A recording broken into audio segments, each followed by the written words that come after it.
setembro é dia do rádio, ele que sempre foi uma grande paixão minha, foi minha fonte de renda por muito tempo, porque inclusive que eu amo falar, como vocês podem perceber no caso, então nada mais natural do que falar um pouquinho da história do rádio aqui nesse canal, falar como que eu fui parar nele, né, e tudo que aconteceu. Presta atenção, não sai daí, só um segundinho já, atenção.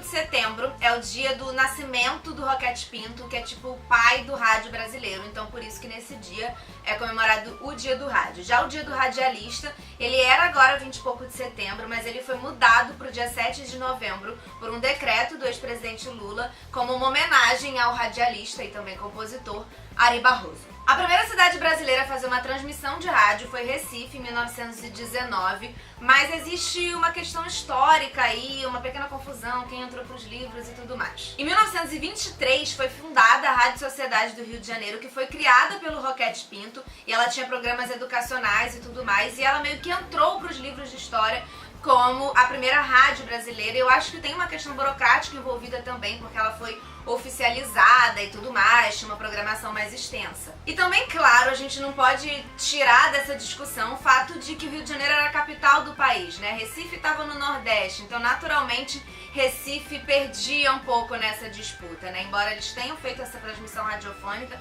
tivessem em atividade, não assim 24 horas, mas eles tinham algumas transmissões, alguma programação, naturalmente o Rio de Janeiro acabou, não naturalmente, mas enfim, por motivos que a gente sabe, politicamente, preferencialmente e essas coisas assim, o Rio de Janeiro levou a melhor e entrou para a história como a primeira rádio. Além disso, quando a rádio surgiu, a rádio lá de Recife surgiu, poucas casas tinham transmissores, então assim, ela não conseguiu atingir muitas pessoas, né? O Rio de Janeiro, além de ser a capital, isso era mais bem desenvolvido e, enfim, levou o mérito do negócio. A primeira transmissão de rádio que entrou para a história foi no dia 7 de setembro de 1922, que foi a transmissão de um discurso do Epitácio Pessoa. Então eles montaram um estúdio no Corcovado e passavam música e tal, e transmitiram esse discurso, né, do 7 de setembro, que o Epitácio Pessoa era o presidente na época, né, do Brasil.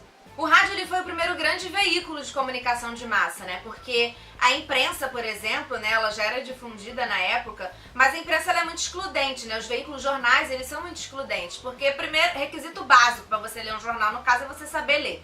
Então, no país que tinha uma taxa de analfabetismo muito grande, você excluía uma grande parcela da população das informações e de todo o entretenimento que o próprio jornal dava, porque as pessoas elas não sabiam ler. Então no rádio, você podia ligar o rádio e ele conseguia atingir várias classes, né? Ele era muito mais popular e aceitava, né, muito mais pessoas ali para participarem daquela emissão, daquela transmissão. E claro, tinha o entretenimento, né? Tinha as radionovelas, que elas são as mães das novelas que a gente assiste hoje, que são tão populares. Nos jornais impressos, eles também já tinham algo muito parecido, né? Que eram as histórias seriadas. Você lia aqui um pouquinho, no outro dia você tinha o restinho da história, mais um pouquinho.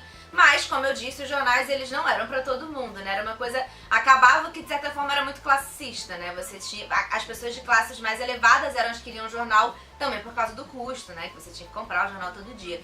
Então, as radionovelas, elas são as mães das nossas novelas, com a diferença de que nas radionovelas, claro, as pessoas elas tinham que imaginar muito mais, né? Porque você escutava as vozes e tinha os efeitos sonoros, eles eram todos assim, sei lá, balançava um negócio que fazia efeito de trovão. Era muito divertido. Eu já visitei o estúdio uma vez da Rádio Nacional, que eles têm algumas coisas lá ainda, e o cara mostrando pra gente, foi demais, assim, mostrando como fazer os efeitos do cavalo, os efeitos do trovão, os efeitos da chuva, era, tipo, super legal. E aí, como é que eu fui parar nessa coisa de rádio, né? Eu, Manuzinha, como é que eu fui parar nisso? Lá em casa, eu não me lembro, pelo menos na minha primeira infância, das pessoas, elas terem... Primeira infância, né? Que eu tô usando um termo que nada é técnico. Primeira infância é aquela pessoa que é um neném, que claramente eu não vou lembrar de nada.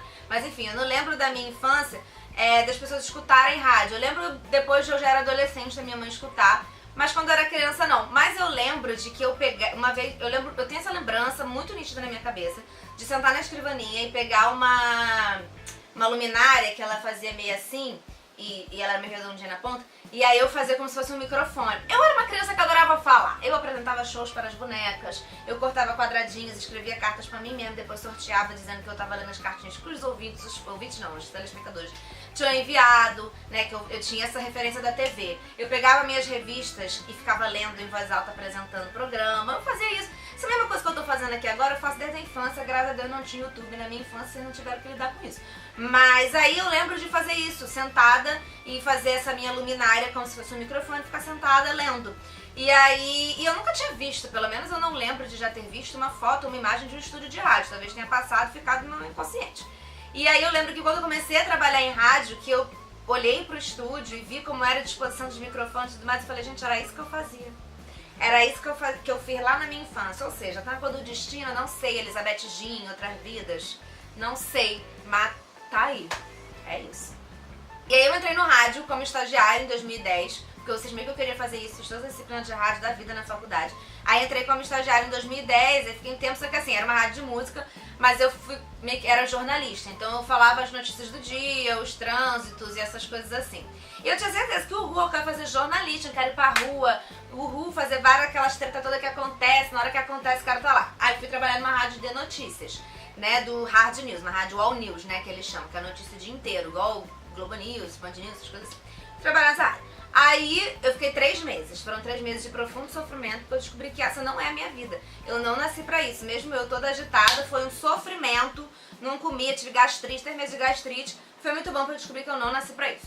Aí depois eu fui pra uma outra rádio de música e lá eu efetivamente trabalhei também com o jornalismo em si, com a transmissão das notícias do dia a dia, mas comecei a trabalhar com o entretenimento. Com cultura e com entretenimento, e tinha programa, e tinha as notícias, e entrevistava essas pessoas, e eu falei, cara, isso é muito legal, é isso que eu gosto de fazer. Então agradeçam a esse tempo da minha vida, que durou 4 anos lá, que eu conheci pessoas incríveis e muita gente legal, e por isso que eu tô aqui falando hoje, falando, cara, cultura, entretenimento é o que há, de você perceber também, e foi lá assim, toda uma reflexão de entender que cultura e entretenimento não são uma coisa assim, do nada, sabe? Cultura e entretenimento, elas têm um fundamento, inclusive educacional, são super importantes pra sociedade como um todo. Hoje eu não trabalho mais em rádio, mas o Faniquito na Bunda segue. Às vezes eu me pego pensando em fazer podcast, essas coisas assim, sabe? De fazer esse tipo de entrevista mais longa e gravar e falar no tempo, mas assim, não tem estrutura nenhuma pra isso acontecer. Então assim, é só um Faniquito mesmo.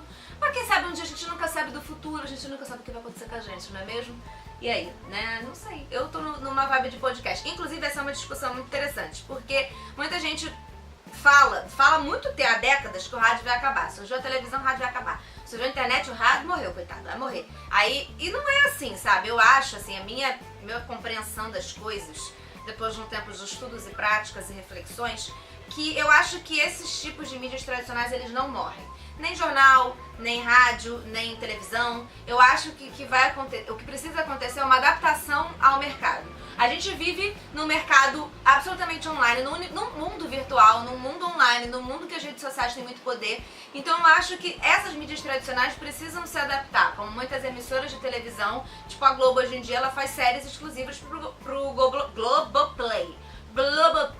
Entendeu? Ela faz porque é uma evolução, eu entendo na minha cabeça humilde como uma evolução do que é o próprio mercado e você entender. Então, tipo assim, por exemplo, o crescimento dos podcasts que eu comecei a ouvir, tem muito podcast no Spotify, por exemplo, viciei a Clara passa manhãs comigo ouvindo podcast, e tipo, são programas de 2h30 de pessoas falando, que era uma discussão quando eu trabalhava em rádio, tipo, as pessoas querem ouvir programas de pessoas falando?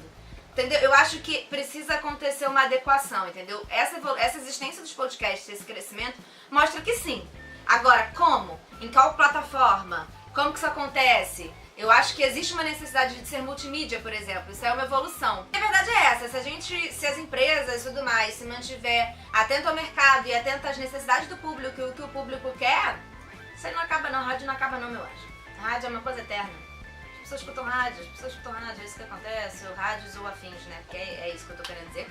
Então é isso, eu quero saber de vocês como é que era, né, e como é que é a relação de vocês com o rádio, se vocês escutam, né, às vezes eu tenho a sensação um pouco de que a galera mais nova não escuta, a galera mais velha escuta, será que é assim? Será que não é? Conta pra mim como é que era na sua família, tem gente que tem histórias muito legais de família com rádio, lembranças muito legais, conta pra mim, vai, não me deixa sozinha, falando sozinha, tá bom? Então aquele beijo, aquele famoso grande beijo, aquele famoso pedido pra você curtir, comentar e compartilhar, porque é importante para a gente, para o YouTube perceber que a gente tá aqui fazendo um trabalho muito legal, porque eu sei que você gosta, porque eu tô com a autoestima elevadíssima hoje. Então beijo e até o próximo vídeo.